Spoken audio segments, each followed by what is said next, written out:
I thank you for the opportunity to speak today in support of my bill, the Grizzly Bear State Management Act. We value the presence of the grizzly bear in our state, and the people of Wyoming have contributed greatly to the efforts related to recovery of the Greater Yellowstone grizzly bear since it was first listed as threatened almost 50 years ago.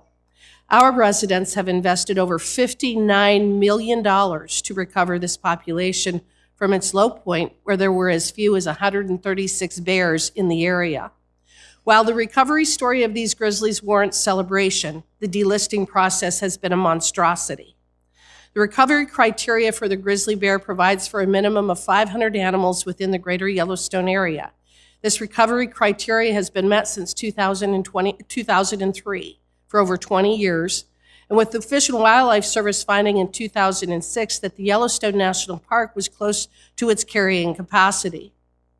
And for 20 years, my home state has petitioned the U.S. Fish and Wildlife Service to delist the Greater Yellowstone grizzly bear.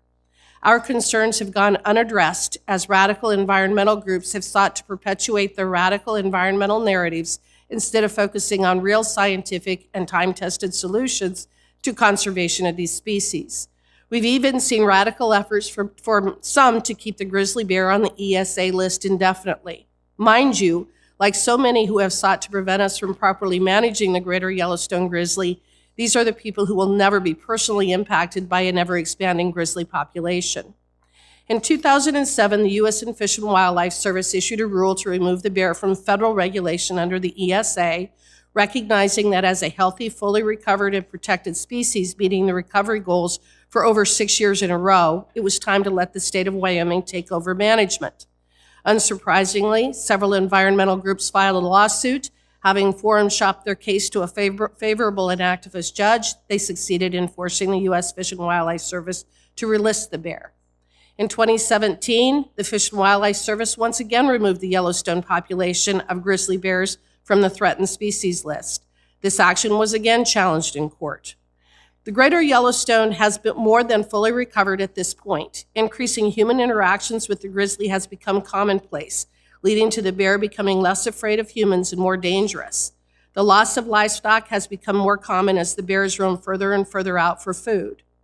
Though the case for removing these bears from the endangered and threatened species list has been rock solid for 2 decades, the evidence in favor of turning this responsibility over to our state is stronger now more than ever. Grizzly populations in my home state are continuing to expand. The most recent estimate of the number of grizzlies in the Greater Yellowstone Ecosystem is more than 1,000 strong. And again this year, the Fish and Wildlife Service issued yet another 90-day finding that delisting is most likely appropriate. A few weeks ago, we had the privilege of hearing Mr. Brian Nesvik in a WWF subcommittee hearing on the ESA. Mr. Nesvik has almost 30 years of experience in fish and game management, and he testified that not only is the Greater Yellowstone grizzly recovered far beyond the needed threshold, but they've expanded their range beyond what is considered suitable by the service. From 1990 to 2020, the area of occupied range of the grizzly has increased steadily at a rate of 4% per year. In 1990, only 230 square miles of private lands occupied within the grizzly bear's range occurred within the grizzly bear's occupied range. By 2020, this range expanded to 4,600 square miles of private lands, which is larger than Yellowstone, Grand Teton, and the John D. Rockefeller Parkway combined.